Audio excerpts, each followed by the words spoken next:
இன்னொருத்தனும் கால் எடுத்து வச்சான். அவன் பாதம் சிறுசா இருந்தாலும் அவன் எடுத்துக்கிட்ட பாதை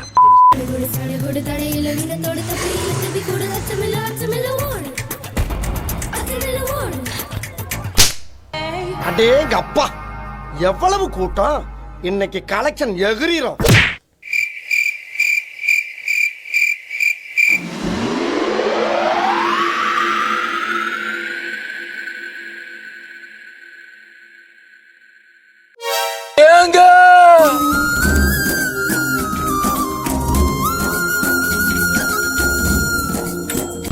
வந்து போய அந்த அலைகளை போல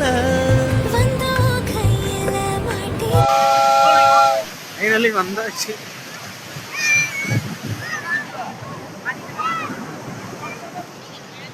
ஓவரால் க்ரௌடுமே அங்க ஸ்டார்டிங்ல தான் நிக்கிறாங்க. இப்போ நம்ம கொஞ்சம் தள்ளி கொஞ்சம் பீஸ்ஃபுல்லா இருக்கு. இங்க வந்து உங்களுக்கு வந்து கடைகள் நிறைய இருக்கு. நம்ம மெரினா பீச்ல இருக்க மாதிரி ஓவரால் இருக்கு. ஸோ இந்த சைட்ல வந்து பாத்தீங்கன்னா உங்களுக்கு இது கொஞ்சம் பெட்டர் ஆப்ஷனா இருக்கும். Welcome to great Kirikalan magic show. வந்து ரொம்ப நேரம் ஆயிடுச்சு. ஃபைனலி என்ஜாய் பண்ணிட்டு ரைடிங் ஜாக்கெட்லாம் கழட்டியாச்சு. ஸோ இந்த வேல தான் நம்ம வந்தோம். இந்த பாதையில் உங்களுக்கு வந்து அந்த டெம்பிள் காட்டில் இல்லை, அந்த 50 ரூபா டிக்கெட் எடுத்தால் டெம்பிளில். ஸோ அதனால் இப்படி போயிட்டு உங்களுக்கு வந்து அதை காட்டிட்டு அப்படியே எக்ஸிட் ஆகிடலான்ட்டு இந்த வழியில் வந்துட்டுருக்கேன். ஸோ அதான் ஓவரால் வந்து நீங்கள் 50 ரூபா பர் பர்சன், 50 ரூபாக்குள்ளே தான் வரும். எனக்கு மறந்துடுச்சு எவ்வளோன்னு தெரில, 48 ரூபாயா 43 ரூபாயா ஒரு சம்திங் ஒரு ஆளுக்கு. நீங்கள் அதான் பே பண்ணி வந்தீங்கன்னா இந்த 3 பிளேஸையும் விசிட் பண்ணிக்கலாம். அந்த இதுக்கு போகிறதுக்கு மட்டும் கையில் சேஞ்ச் வச்சுக்கோங்க. 10 ரூபா சேஞ்சு தான் கேட்குறாங்க. நம்ம 100 ரூபா 200 ரூபா 500 ரூபா கொடுத்துட்டேன், சில்லறை இல்லைன்ட்டாங்க. 200 ரூபா கொடுத்தேன், அதுக்கே சில்லறை இல்லைன்ட்டாங்க. ஸோ மோஸ்ட்லி வந்துட்டு விசிட் பண்ணுறவங்க வந்து கையில் சேஞ்ச் வச்சுக்கோங்க. ஆனால் அதுக்குள்ளே போயிட்டு சின்ன பசங்களோட போகிறப்போ டிக்கெட் இல்லாட்டினா ஒரு மாதிரி கடுப்பாகிடும். இதோ இருக்கு இல்லையா, இதுதான் டெம்பிள். ஸோ இந்த டெம்பிள்குள்ளே போகிறதுக்கும் இந்த சேம் டிக்கெட் மட்டும்தான் எடுத்திங்கன்னா நீங்கள் ஜாலியாக உள்ளே போகலாம். இன்றைக்கி வந்துட்டு உள்ளே அப்படியே விட்றாங்கன்னு நினைக்கிறேன். செக் பண்ணல, ஒன்றும் பண்ணலையா என்னன்னு தெரில. ஏதோ கச்சேரி மாதிரி பண்ணுறாங்க. ஸோ அது ஃப்ரீ ஆஃப் காஸ்ட்டில் விட்றாங்களா என்னன்னு தெரில. ஸோ இதுக்குள்ளேயே நம்ம போயிட்டு வந்துட்டோம். இன்றைக்கி வந்து போயிட்டு எடுக்கிற அளவுக்குலாம் ஒன்றும் டீட்டெயிலாக கிடையாது. இந்த 3 பிளேஸ் இருக்குது, பீச் இருக்குது. ஸோ அதை விட்டிங்கன்னா மியூசியம்லாம் இருக்குது. நம்ம மியூசியம்லாம் விசிட் பண்ண கிடையாது. ஒன்ஸ் வந்துட்டு இன்னொரு நாள் எக்ஸ்ப்ளோர் பண்ணலாம் டீட்டெயிலாக. ஸோ இப்போதைக்கு ஒரு ஸ்பாட் இருக்குது. ஸோ நீங்கள் வந்துட்டு என்ஜாய் பண்ணலாம் ஓவரால் இந்த ஸ்பாட்டில். ஸோ ஓவரால் வந்து பார்த்திங்கன்னா 3 இது பார்த்துருப்போம். ஆக்சுவலாக 3 ஸ்பாட் பார்த்துருப்போம். ஃபஸ்ட்டு பார்ட் வந்துட்டு அந்த பீச் நீங்கள் கார்லேயும் பாட்டி கடை இல்லாமல் பார்த்துருப்பீங்க. செகண்ட் கல்பாக்கம் அது சொல்லியிருப்பேன். தேர்டு வந்து நம்ம மகாபலிபுரம். இந்த ஓவரால் வந்து டைம் நீங்கள் வந்து ஃபேமிலியோட வந்தீங்கன்னா கண்டிப்பாக 1 டே வந்து ஸ்பெண்ட் பண்ணலாம். ஜாலியாக ஸ்லோவாக நீங்கள் வந்து ஒவ்வொரு இடத்தையும் எக்ஸ்ப்ளோர் பண்ணி பண்ணி பண்ணி பண்ணி வந்து ஒரு மாதிரி நல்லாயிருக்கும். ஒவ்வொன்றுமே பீச்சு தான். இங்கே வந்துட்டு நீங்கள் வந்து பீச் வந்து ஃபேமிலியோடு வந்து நீங்கள் எக்ஸ்ப்ளோர் பண்ணுறீங்க அப்படின்னா உங்களுக்கு நல்லாவே இருக்கும். ஃபஸ்ட்டாக பார்த்தோம் இல்லையா, அங்கே மட்டும்தான் வந்து சின்ன பசங்க வந்து இறங்கி விளாட முடியாது. ஏன்னா அது வந்து பார்த்தீங்கன்னா ஆழமாக இருக்காது. அந்த சைடு வேணால் கூட்டு போய்ட்டு விளாட விடலாம், அது பிரச்சனை இல்லை. சேஃபாக பார்த்துட்டு நீங்கள் பண்ணிக்கணும். ஆனால் இங்கேனா வந்துட்டு பக்கத்துலேயே வந்துட்டு ஆள் இருக்காங்க, அதெல்லாம் வந்து சொல்ல முடியாது. சின்ன பசங்களை கையை பிடிச்சிட்டு வச்சுருப்பாங்க. பெரிய ஆள் நீங்கள் போனாலே உங்களுக்கு வந்து நீங்கள் அந்த கடையில் நிற்கிறப்போ அலை வருதுன்னா வாரம் அந்த மண்ணை வாரிட்டு போகிறப்போ உங்களுக்கு பிடிச்சி இழுக்கிற மாதிரியே ஒரு ஃபீல் ஆகும். நீங்கள் வெயிட்டாக இருக்கனால உங்கள் கால் பதிஞ்சுக்கும். இதே சின்ன பசங்களாக இருந்தால் இழுத்துட்டு போயிடும். அதனால் வந்துட்டு கேர்ஃபுல்லாக வந்து பார்த்துக்கோங்க சின்ன பசங்களை. ஸோ இதோ இங்கே பார்த்தீங்களா ஆறு, நம்ம இந்த வே தான் வந்தோம். ஆனால் ஃபஸ்ட்டு கட்டிங்லேயே நம்ம லெஃப்ட்டு போயிட்டோம். அது போய் ஊருக்குள்ளே போயிட்டு வந்தோம். இப்போ வந்துட்டு நம்ம வந்து பார்த்திங்கன்னா அவுட்டரில் வந்து வெளியே எக்ஸிட் ஆகிறோம்.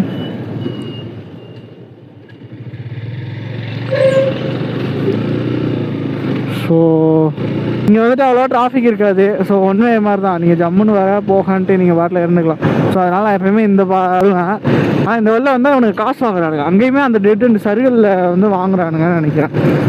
மேக்ஸிமம் இதை அவாய்ட் பண்ணிட்டு அப்படி சுற்றி போயிடுங்க. உனக்கு எடுக்கிறானுங்க பைத்தியக்காரங்க. எதுக்குடா காசு வாங்கினேன் ஃபஸ்ட்டு ரீசன் சொல்லுவாங்கன்னா சொல்ல மாட்டாங்க. சங்கத்தில் வாங்கலான்றாங்க.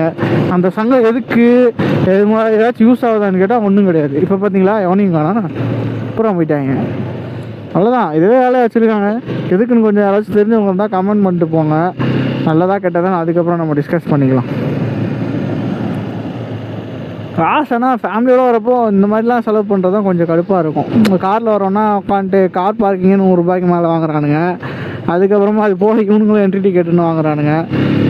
அந்த சின்ன பசங்களுக்கு ஸ்நாக்ஸ் வாங்கி கொடுப்பாங்க. அவங்களுக்கு இந்த இதுக்கு செலவு பண்ணுவாங்கடா. பெட்ரோல் போட்டு வாங்குறதே பெரிய விஷயமா இருக்குது. அப்படி தான் ஏன் தான் எல்லாத்துக்கும் இருக்கும்னு நினைக்கிறேன். இல்லை எனக்கு மட்டும் தான் அப்படி இருக்கான்னு தெரியல. எனக்கு காண்டாச்சு ஃபேமிலியோட வரப்போ காரம் அடிச்சு காசு கொடு அப்படின்னு வழிபறி பண்ணுற மாதிரி இருந்துச்சு. உங்களுக்கு எப்படி அந்த மாதிரி ஃபீல் பண்ணியிருந்தீங்கன்னா எக்ஸ்ப்ளோர் பண்ணுங்கள் மக்களே. ஆக்ஷன் எடுக்கிறவங்க யாராச்சும் இருந்தீங்கன்னா ஆக்ஷன் எடுப்பாங்கன்னு நம்புகிறேன். எங்கே எல்லாமே கை நீட்டாக காசு வருதுன்ற மாதிரி தான் பிளான் பண்ணுறாங்க. ஒன்றும் பண்ண முடியாது. ஒரு உலக இருட்டிடுச்சு பார்த்தீங்களா. நான் வந்ததே கிட்டத்தட்ட அங்கேருந்து கிளம்புனதே அதான் 4 மணி 3:30க்கெலாம் அங்கேருந்து கிளம்பி வேகமாக வந்து எக்ஸ்ப்ளோர் பண்ணணுன்றக்காண்டி கொஞ்சம் குயிக்காக வந்துட்டேன். இதோ பார்த்தீங்களா சிற்பி எல்லாம் செதுக்குறாங்கன்னு சொன்னான்ல, வேறு லெவலில் செதுக்குறாங்க. மிஷினை வச்சு கட்டிங் போட்டு பட்டுன்னு முடிச்சிடறாங்க. அந்த காலத்துலாம் வந்துட்டு தட்டி பண்ணுவாங்க. லைட்டாக இதாகிட்டாங்க, அவ்வளோதான் தூக்கி கார்னரில் போட்டு திரும்ப முதலேருந்து பண்ண ஆரம்பிச்சிருவாங்க. இங்கே வந்துட்டு பார்த்தீங்கன்னா மிஷின் கட்டிங் தான். அழகாக போட்டு ஃபஸ்ட்டு ஒரு இது மாதிரி பெயிண்ட் மாதிரி பண்ணிக்கிறாங்க. அதுக்கப்புறம் அது மேலேயே வச்சு மிஷினை போட்டு லைட்டாக கட் பண்ணி நல்லா தேய்ச்சி ஆங்கிள் கொண்டு வந்துடுறாங்க. ஈஸியாக முடிச்சிடுறாங்க மிஷின் வந்தனால. ஆனால் ஃபஸ்ட்டு இருந்தது தான் வந்துட்டு எனக்கு தெரிஞ்சு ரொம்ப ஒரு மாதிரி கஷ்டமான ஒரு விஷயம். உடஞ்சதெல்லாம் பெரிய சிலையாக செய்கிறப்போ உடஞ்சிச்சுன்னா தூக்கி ஓரமாக போட்டு திரும்ப முதலேருந்து செய்வாங்க. நம்ம ரைட் எடுக்கணும்.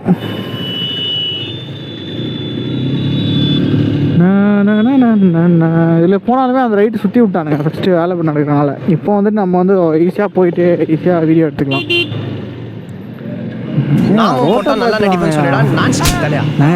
நீங்கள் ஆக்சுவலாக அந்த ஃபஸ்ட் டைம் இந்த சென்னைக்குள்ளே வந்துட்டு பைக் ஓட்டுறாங்க இல்லையா, மோஸ்ட்லி வந்துட்டு அவங்க பயந்துக்கிட்டே தான் ஓட்டுவாங்க. ஏன்னா நான்லாம் தேனியில் ஓட்டுறப்போ வந்துட்டு அங்கே ஓட்டுற ஸ்டைலே வேறு மாதிரி இருந்துச்சு பைக் ஸ்டைலு. இங்கே வந்து எனக்கு அடாப்ட் ஆகிறதுக்கே கிட்டத்தட்ட ஆல்மோஸ்ட் ஒரு 3 or 4 மந்த்துக்கிட்ட ஆகிடுச்சு. நான் வண்டி ஓட்டி நீங்களோட அடாப்ட் ஆகிருக்கு. திடீர்னு குறுக்க ஓடி வருவாங்க, திடீர்னு ஒருத்தன் வந்து கட்ட வச்சுட்டு போவான், திடீர்னு ஒருத்தன் வணக்கம் மாப்பிள்ளை அப்படின்னு குறுக்க வருவான். ஏகப்பட்ட ஸ்ட்ரகிள்ஸ் வந்துட்டு எங்ககிட்ட ஃபேஸ் பண்ணுற மாதிரி இருக்கும். அதனால் ஓட்டுறீங்கன்னா கிட்டத்தட்ட ஒரு 2-3 மாதம் ஓட்டினா தான் உங்களுக்கு வந்து பழகும். அதுக்கிடையில் நான் முறுக்கி ஓட்டுறேன், நான் ப்ரோ ரைடரு அப்படின்னு நீங்களாம் ஓட்டினீங்கன்னா கண்டிப்பாக கீழே விழுந்து மண்ணை வாரி மண்ணை கவ்விடுவீங்க மக்களே. ஸோ அனுபவமே சிறந்த ஆசான். அங்கே வந்து நம்ம ஊரில் வந்துட்டு தூரத்தில் இருந்தாலே கொஞ்சம் பொறுமையாக வருவாங்க. இங்கே அப்படிலாம் இல்லை. தூரத்துலேருந்து நீ கிட்ட வர வரைக்கும் வேடிக்கை பார்த்துனே இருப்பாங்க. வண்டி வருதுன்ட்டு கரெக்டாக நீ கிட்ட ஓடிடுவாங்க. குடு நீ வந்த காண்டில் பிரேக் அடிச்சுன்னா அவனுக்கு நீ மண்ணை வாரிடுவ. இல்லை விட்டேன்னா 2 பேரும் வந்து கவ வேண்டிதான். பிடிச்சி வந்து வளைச்சிடுவாங்க. என்ன ஒன்று குடிச்சிருக்கியா ஊது இங்கேருந்து வந்த எங்கே போயிட்டுருக்கேன் எல்லாத்தையும் நோண்டுவானுங்க. குச்சியை விட்டு நோண்டுற மாதிரி நோண்டி மொத்தமாக பிடிங்கிடுவாங்க. ஆனால் இந்த ஹெல்ப்பிங் மனசுலாம் இங்கே ஒரு சிலருக்கு இல்லை. எப்படி சொல்கிறதுனா, அந்த ஒரு சின்ன ஆக்சிடென்ட் அந்த மாதிரினா எவனுமே ஹெல்ப் பண்ண மாட்டான். அப்படியே ஓடி போயிடறான். 10 பேர் அப்படியே அடிக்க பார்த்தீங்கன்னா தம்பி போப்பா டிராஃபிக் ஆகுதுப்பா அப்படின்னு பின்னாடி வரான் சொல்கிறான். நம்ம நின்று ஹெல்ப் பண்ணலான்னு ஒரு நிமிஷம் பார்த்தா கூட பின்னாடி வந்து நான் நினச்சி தம்பி போப்பா டிராஃபிக்கு போ அப்படின்றாங்க. கடுப்பு மேலே என்ன ஒருத்தாங்க ஆக்சிடென்ட் ஆகி கிடக்குறான், அவனுக்கு ஹெல்ப் பண்ணலாம், எவனாச்சும் ஒருத்தா நில்லுங்கடா நம்ம நின்று சரி போகலாமா யோசிச்சா பின்னாடி தான் தம்பி கொஞ்சம் ஓரமாக போப்பா அப்படின்னு ஏதாவது சொல்லலாம், ஏதாச்சும் பண்ணலாம். டிராஃபிக் ஆகுது வண்டி எடுன்றானுங்க. அவ்வளோ மனசாட்சி மாதிரியே இருக்குமா என்னன்னு தெரியல. மோஸ்ட்லி வந்துட்டு இந்த மாதிரி இடம்லாம் அட்ராக்டிவாக இருக்கும். ஏன்னா அவங்களுக்கும் தெரியும் எனக்கும் தெரியும், ரகசியமாக இருக்கட்டும். ஸோ ஏன்னா அந்த மாதிரி அட்ராக்டிவ் இந்த மாதிரி பிளேஸ்லாம் கொஞ்சம் பீஸ்ஃபுல்லாக இருக்கும். பசங்களுக்கு மோஸ்ட்லி வந்து பீஸ்ஃபுல்லாக இருக்கும். ஏன்னா வந்து அழகாக சுற்றி பார்ப்பாங்க. அதனால அவங்களுக்கு வந்து பிரச்சனையே இருக்காது. ஜம்முன்னு உட்காரணுங்க, விடிய உட்கார சொன்னால் கூட உட்காரணுங்க. சங்கீத ஸ்வரங்கள் அப்படின்னு வேடிக்கை பார்த்துட்டே உட்காரணுங்க. அதே மாதிரி வந்துட்டு உங்களுக்கு மகாபலிபுரம் எத்தனை பேர் வந்திருக்கீங்கன்னு சொல்லுங்கள். அதே மாதிரி வேறு ஏதாச்சும் நான் சொன்ன பிளேஸ் இல்லாமல் வேறு ஏதாச்சும் ஒரு பிளேஸ் இருக்குது, இந்த மியூசியம் இதெல்லாம் இருக்குதா நான் காட்டல, அது வந்துட்டு நீங்கள் ஃபைன் பண்ணிக்கலாம். ஸோ அது காட்டுற அளவுக்கு எனக்கும் நேரம் இல்லை. நானும் ஆன் டயத்துக்கு ரீச் ஆகணும், செங்கல்பட்டு போகணும், சில பல வேலைகள் இருக்கிறது. ஸோ இந்த ஸ்பாட்டை வந்து நான் ஓவரால் சர்க்கிள் வந்து நான் காட்டணும் அப்படின்னு யாருமே மோஸ்ட்லி விசிட் பண்ண மாட்டாங்க. இந்த மாதிரி சர்க்கிளை நீங்கள் அழகாக பைக் எடுத்திங்கன்னா அழகாக பைக்கில் போயிட்டு சுற்றி பார்த்துட்டு சின்ன பசங்களாம் விளையாட விட்டு ஒரு நாள் வந்து எக்ஸ்ப்ளோர் பண்ணிட்டு வரலாம். நீங்கள் பெருசாக செலவு பண்ண எதுவும் தேவை இருக்காது, சாப்பாடுக்கு இது மாதிரி மட்டும் செலவு பண்ணலாம். ஆனால் இங்கே மகாபலிபுரம் சைடு வந்தீங்கன்னா கண்டிப்பாக ரோட்டு மேலே கடை போட்டிருக்காங்க, எல்லாம் பொம்மை கடை. நீங்கள் இங்கேருந்து கிராஸ் பண்ணி அந்த டெட் எண்டு போகும்போது வந்துட்டு உங்கள் காசெல்லாம் கையாயிடும். சின்ன பசங்க அழுது வேணும் அடம் பிடிக்க ஆரம்பிச்சிடுவானுங்க. ஸோ அப்படி வரக்கூடாதுன்னா நீங்கள் பேக் சைடு போயிடலாம். இந்த கார் பார்க்கிங்க்கு ஒன்று ரைட் கட் ஆச்சு இல்லையா கிளிப்பு, அந்த வீடியோவில் பார்த்தீங்கன்னா தெரிஞ்சிருக்கும். ஃபுல்லாக பார்த்துருந்தீங்கன்னா அந்த கார் பார்க்கிங் நம்ம என்ட்ரன்ஸ் வரப்போ கார் பார்க்கிங் தான் சொன்னோம்ல, அந்த கார் பார்க்கிங்குள்ளே நல்ல வேலை மாடுனால நம்ம எல்லாத்துக்கும் சம்பவம் ஆகிட்டு இருக்கோம். நீங்கள் வந்து அந்த கார் பார்க்கிங்குள்ளே நீங்கள் வண்டியை விட்டிங்கன்னா அப்படியே அந்த ரோடு மாதிரியே போகும். அதில் டெட் எண்டு போயிட்டீங்கன்னா சிமெண்ட் ரோடு பார்த்தா மண் ரோடு மாதிரி போட்டு வச்சுருப்பாங்க. அதில் வண்டிலாம் பதியாது, நம்ம கல் மண்ணு போட்டு ஒரு மாதிரி மூடி வச்சுருப்பாங்கல்ல ஊருக்குள்ளெல்லாம், அந்த கம்மா ஓரத்தில் இருக்கும்ல ரோடு கல் மண்ணுமா, அந்த மாதிரி போட்டு வச்சுருப்பாங்க. நீங்கள் அந்த ரோட்லேயே அப்படியே போனீங்கன்னா டெட் எண்டில் போனால் திருவள்ளுவர் சிலை இருக்கும். அந்த சிலைக்கிட்ட உங்கள் காரோ பைக்கோ பார்க் பண்ணிட்டு, அதாவது ரொம்ப முடியாதவங்களுக்கு சொல்கிறேன், ஓவரால் எல்லோரும் எடுத்துகிட்டு போனால் அசிங்கமாக கேட்பானுங்க. ஸோ முடியலைன்ற பட்சத்தில் வந்துட்டு ஒரு மாதிரி டயர்டாக இருக்குன்ற பட்சத்தில் வந்து நீங்கள் அங்கே போய் பார்க் பண்ணிட்டு ஃபேமிலியை சுற்றி பார்த்துட்டு வந்துடலாம். அதே மாதிரி வந்து கார் பார்க்கிங் வந்து எனக்கு தெரிஞ்சு 7 மணியோ 7:30 தான் நினைக்கிறேன், 8 மணியாக நினைக்கிறேன் தெரியல. அதுக்கப்புறம் க்ளோஸ் பண்ணிடுவானுங்க, அதுக்கப்புறம் விட மாட்டாருங்க. நீங்கள் கொஞ்சம் வெள்ளனையாக வந்தீங்கன்னா தான் பார்க் பண்ணிட்டு சுற்றி பார்த்துட்டு கொஞ்சம் அந்த டைமில் கிளம்புறதுக்கு ஈஸியாக இருக்கும். நீங்கள் எவ்வளோ நேரம் வேணால் பீச்சில் இருக்கலாம், ப்ராப்ளம் இல்லை. இங்கே வந்துட்டு ரொம்ப நெருக்கடி அந்த மாதிரிலாம் இல்லை. பீச் ஓரமாக வந்துட்டு ரொம்ப கார்னர் போகாதீங்கன்னு சொல்லுவாங்க. அதே மாதிரி இங்கே இந்த சைடில் வந்துட்டு பார்த்தீங்கன்னா உங்களுக்கு ஆல்மோஸ்ட் 7:30க்கே வந்துட்டு எல்லோரும் கடையை போட்டு ஒரு மாதிரி வெறிச்சோடி ஊரில் என்னடா யாருமே இல்லைன்ற மாதிரி 8:30க்குள்ளெல்லாம் வந்து ஒரு மாதிரி வெறிச்சோடி போயிருக்கும், யாருமே இல்லாத மாதிரி இருக்கும். மொத்த பேரும் கிளம்பிடுவானுங்க, கடை இருக்காது, எதுவுமே இருக்காது, பீஸ்ஃபுல்லாக இருக்கும். இன்றைக்கி என்னவோ தான் தெரில, அந்த கடை ஓரமாக இருக்க எல்லாத்துலேயுமே குப்பையாக போட்டு வச்சுருக்கானுங்க. எதுக்கு குப்பையாக போட்டிருக்கான்னு தெரில. ஏதோ சர்ஃபெக்சல் அப்படின்னு சொல்லி ஒரு கவர் கடை இருந்துச்சு, பூரா பெருசு பெருசு டேப் மாதிரி கிடக்கு. அது கொஞ்சமாக க்ளீன் பண்ணலாம், டூரிஸ்ட் பிளேஸ்னு வச்சுட்டு கேவலப்படுத்துகிறாங்க. இவ்வளோ நாள் நல்லா இருந்துச்சு, இப்போ பார்த்தா இப்படி குப்பையாக வச்சுருக்கானுங்க. எதுவும் இந்த ஃபெஸ்டிவல் நடந்தனால எதுவும் போட்டாங்களா என்னன்னு தெரில. ஸோ அதான் நம்ம பேசுகிற மாதிரி ஏதாச்சும் விடுபட்ட பிளேஸை வந்து கமெண்டில் சொல்லுங்கள். ஸோ நெக்ஸ்ட் டைம் வந்துட்டு கண்டிப்பாக அதை ரிவ்யூ பண்ணலாம். உங்களுக்கு தெரிஞ்ச எதுவும் கமெண்டில் இருந்துச்சுன்னா நல்ல பிளேசஸ் ஒரு சொல்லுங்கள், ஸ்பாட்ஸு, அதை நான் பின் பண்ணி வைக்கிறேன். நல்ல பிளேஸாக இருந்துச்சுன்னா நான் பின் பண்ணி வைக்கிறேன். ஸோ பார்க்குறவங்க வந்துட்டு அந்த பிளேஸையும் போயிட்டு கொஞ்சம் செக் அவுட் பண்ணி பார்ப்பாங்க, அவங்களுக்கு டே மூவ் பண்ணுறதுக்கு கொஞ்சம் ஈஸியாக இருக்கும்.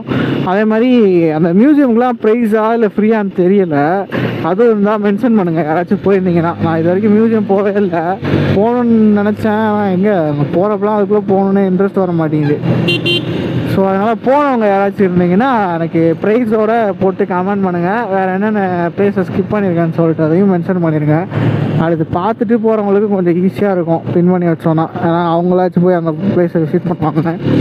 நான் தனியாக போகிறனால எனக்கு அவ்வளோவா தோணல, ஃபேமிலியாக போன எப்பவுமே இன்ட்ரெஸ்ட் இல்லை. ஏன்னா எங்களுக்கு இங்கேயே வந்து டைம் இழுத்துருச்சு ஜவ்வாவும்.